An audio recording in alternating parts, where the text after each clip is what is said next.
Sabe aquela pessoa que arruma o nosso lar, deixa tudo ajeitado, tudo naquele aconchego gostoso para quando a gente chegar em casa e descansar? Eu adoro ficar em casa. Eu adoro chegar em casa e tá tudo arrumadinho, tudo ajeitado. Pois é, mas para estar assim, tudo arrumadinho, tem uma pessoa que passou por ali e arrumou pra gente. Essa pessoa tem um carinho imenso, que é a faxineira, que é a diarista, ou então a doméstica, que passou por ali e ajeitou tudo, com muito cuidado e com muito amor, com as nossas coisas que a gente luta tanto no dia a dia para ter, a nossa casa, o nosso aconchego. E é dela que eu vou falar hoje. Eu vou falar hoje da faxineira, quem é essa pessoa e como ela deve pagar o INSS. Mas antes de começar, eu quero que vocês curtam esse vídeo, compartilhem, mas também se inscreva aqui no canal. Faz esse favor, clica aqui, ó, se inscreva no nosso canal para a gente poder fazer mais vídeos como esse. Vou ficar aqui nesse cantinho porque eu vou colocando aqui algumas imagens para facilitar o entendimento, porque tem muita coisa interessante aqui. Se você é faxineira, se você é diarista, se você é doméstica, tem que ficar comigo nesse vídeo para entender como que você deve pagar o INSS ou se alguém vai pagar o INSS, alguém deve pagar o INSS para você.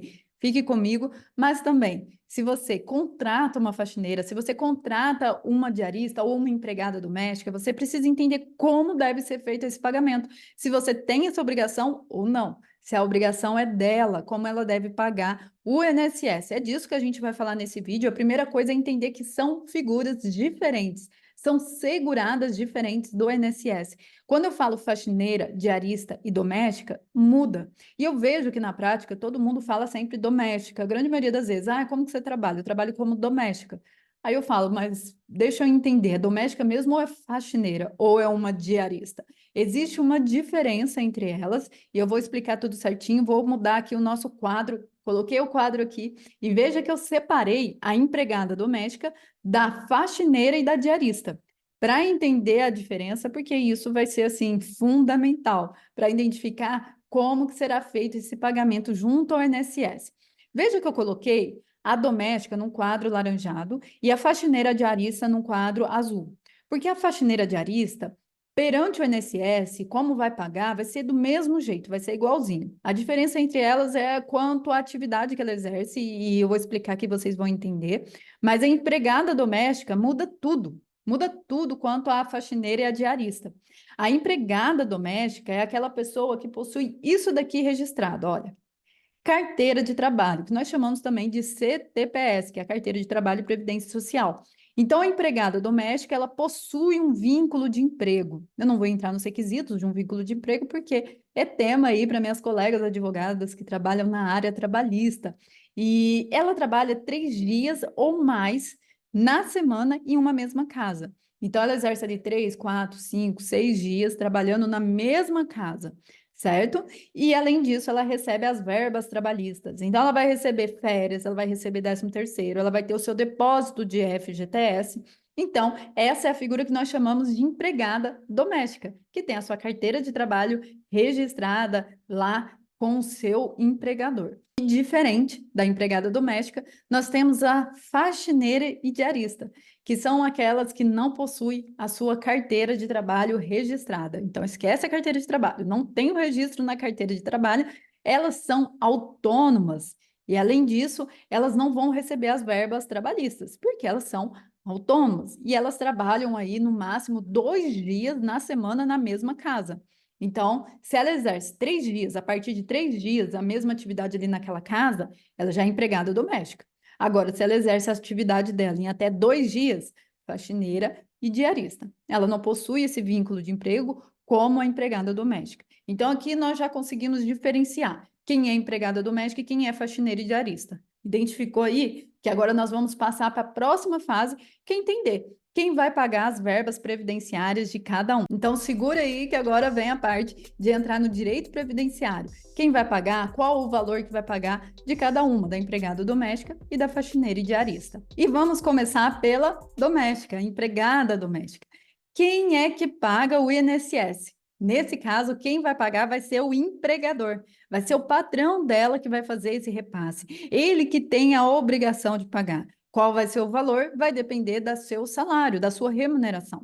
E aí, cada caso é um caso, tem que verificar, mas tudo vai depender do valor da remuneração, que vai ter ali uma porcentagem que vai ser aplicada para pagar o INSS. Mas quem paga, quem faz esse repasse, vai ser o empregador, vai ser o patrão. E ela possui presunção de recolhimento? Eu já digo que sim. O que é essa presunção de recolhimento? Se o empregador não fizer o pagamento da sua contribuição previdenciária naquele mês, se ela comprovar que ela tem um vínculo de emprego, que ela exerce atividade, esse período vai ser reconhecido para fins previdenciários, porque a obrigação de pagar o INSS não era dela, e sim do seu empregador. Então, a gente não pode cobrar ela de uma obrigação que ela não tinha, não era de sua responsabilidade. Então, ela tem essa presunção, mas ela vai ter que fazer o quê? A comprovação do seu vínculo de emprego, da sua atividade. Então, se o empregador não pagou, e agora o que fazer? Você vai pedir no INSS o reconhecimento daquela atividade para fins de aposentadoria, de qualquer outro benefício, e você vai comprovar a existência.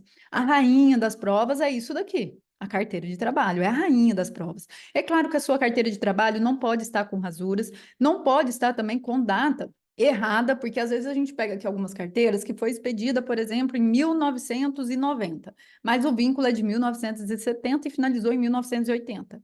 Não está certo. Se ela foi expedida em 1990, aquele vínculo tem que começar a partir dali, os vínculos que estão na carteira de trabalho. Então, tem que ter essa atenção. A carteira de trabalho não pode ter rasuras, tem que estar tudo certinho. Mas nós temos outros documentos, como olerites, folha de ponto, crachá, contrato e outros documentos que você pode utilizar para comprovar esse vínculo e ter aí o reconhecimento para fins previdenciários. Então, o INSS vai reconhecer aquele vínculo, vai contar para aposentadoria, vai contar para auxílio-doença e tudo mais, mas você precisa comprovar. Nós estamos falando aqui da empregada doméstica. Agora, olha como tudo muda quando a gente fala da diarista e da faxineira. Como eu disse para vocês, a faxineira, como também a diarista, elas não têm a sua carteira de trabalho registrada. Então, esquece a carteira de trabalho aqui. Quem é que paga, então, a sua contribuição? Vão ser elas mesmas. Então, vai ser a faxineira, vai ser a diarista, quem vai pagar a sua própria contribuição com isso daqui, que nós chamamos de GPS, guia GPS, que é esse carnezinho laranjado que você compra em uma papelaria, ou então você pode tirar a guia pela internet. Mas todo mês você tem que ir lá e retirar a guia. Talvez compensa comprar um carnezinho e todo mês ir na lotérica, ir até lá o banco e fazer o pagamento da sua guia GPS. A faxineira diarista vai pagar dessa forma. Lana, e ela possui essa tal de presunção de recolhimento? Não, ela não possui. Porque aqui a obrigação, a responsabilidade de pagar é dela. Então, ela não possui a presunção de recolhimento. Lana, tudo bem, mas o que acontece se ela não pagar? Se ela não pagar, ela não vai ter um vínculo com o INSS, então ela não vai fazer jus aos benefícios. Lembrando que a faxineira diarista, ela tem uma renda mensal. Como ela tem essa renda, ela é uma segurada obrigatória, tanto a faxineira como a diarista. Diferente de quando a gente está falando de um estudante que possui uma bolsa ali de estudos e tal, ou então de uma pessoa do lar, que cuida apenas do seu lar ali, diferente dessa pessoa. Essa pessoa é facultativa, ela tem a faculdade de recolher. Então, para ela, ela pode pagar ou não. Agora, quando a gente fala da faxineira diarista, ela tem uma renda mensal. Ela tendo essa renda mensal, ela é uma segurada obrigatória do INSS, então ela tem que sim pagar o INSS. Importante fazer esse pagamento para ficar em dia, para poder fazer o uso, usar, fazer jus aos benefícios do INSS. Tudo bem, Lana, você me falou, então agora eu já entendi. Já entendi que a doméstica é o empregador que vai recolher para ela tem a presunção de recolhimento, a faxineira diarista já muda tudo, porque é ela que vai recolher, ela que vai pagar lá com a GPS todo mês, e ela não tem a presunção de recolhimento. Mas, me diga o que eu quero saber, qual é o valor que ela vai pagar ao INSS? E é para já. O valor é o seguinte: você não assina a Netflix? Você, quando você vai assinar a Netflix ou qualquer outro canal de assinatura, de música que seja, não tem ali vários planos? Quanto mais você paga, mais benefícios você tem. Essa é a lógica. Com o INSS não muda, é assim também. Com o INSS, nós temos dois planos possíveis aqui para a faxineira e para a diarista. Estou falando da faxineira e diarista, porque lembra, a empregada doméstica é o empregador que vai fazer o recolhimento de acordo com o salário, vai ser a porcentagem e tudo mais. Aqui nós temos dois planos. Um plano que eu chamo de simplificado, de 11%, e um plano que eu chamo plano normal, de 20%. Plano de 11%. Será 11% do salário mínimo. E esse plano dá direito apenas à aposentadoria por idade, que hoje nós chamamos de aposentadoria programada. A aposentadoria por idade, ela é possível, até coloquei os requisitos aqui, olha, para a mulher 62 anos de idade, para o homem 65 anos de idade, precisa ter 180 meses de tempo de contribuição, sendo 15 anos de carência. Esse requisito de tempo de contribuição, gente, da aposentadoria por idade, ele foi alterado com a reforma da Previdência para o homem, né? Teve um aumento. Só que eu não vou entrar nisso para confundir, porque se você está prestes a se aposentar agora ou nos próximos anos, você não vai se encaixar nessas novas regras, porque são para aquelas pessoas que se filiaram ao INSS após novembro de 2019. Então, essa pessoa, no mínimo, tem aí 15 anos para trabalhar, para depois se aposentar. Por isso que eu estou focando nessa regra atual, a regra que vale para os próximos anos, porque você já estava vinculado ao INSS. Então, esses são os requisitos da aposentadoria por idade. Para pagar nessa alíquota de 11%, nesse plano de 11%, não pode prestar serviço para empresas, certo? Então, apenas para pessoas físicas. O código é o código 1163. Aqui nessa guia GPS, até quando você vai tirar pela internet, vai perguntar o código. Aqui nesse código, você vai colocar o 1163, que é o código específico para 11%. Não tem direito ao auxílio acidente, que é um benefício para o segurado que sofreu um acidente ou uma doença que deixou sequelas. Então, veja que nesse plano aqui é bem limitado, porque tem que pagar 11% de um salário mínimo. Lá eu quero pagar 11% de 2 salários. Não vai pagar, porque 11% é só até um salário mínimo. Lana, eu quero pagar 11% e me aposentar por tempo de contribuição. Não vai dar, não. Você vai se aposentar apenas na aposentadoria por idade. Você pagou 11%, o plano menor traz aí benefícios menores. Agora veja a diferença com o plano de 20%. 20% você vai pagar de um salário mínimo ao teto do INSS. Então, se você é uma faxineira, exerce aí suas atividades, sua renda mensal é de 2 salários mínimos, você tem que pagar 20% de 2 salários mínimos. Sim, e esses 20% pode variar de um salário até o teto do INSS. Olha que já aumentaram as possibilidades, porque se a pessoa paga mais, certamente lá na frente o valor do seu benefício será maior. Claro que precisa calcular, né? As regras doidas do INSS, gente, vou contar para vocês. Tem que calcular, tem que pegar papel e caneta calcular, porque nem sempre é o que parece. Enfim, nos 20% você vai ter direito à aposentadoria por idade, como também na aposentadoria por tempo de contribuição e suas regras de transição. Olha, se não é legal isso. Lana, é muito legal, mas você já me disse aqui nesse canal que a aposentadoria por tempo de contribuição foi excluída, não existe mais desde a reforma da Previdência. Então você está me passando uma informação equivocada, errada, que absurdo. Calma, não estou passando informação errada aqui, não.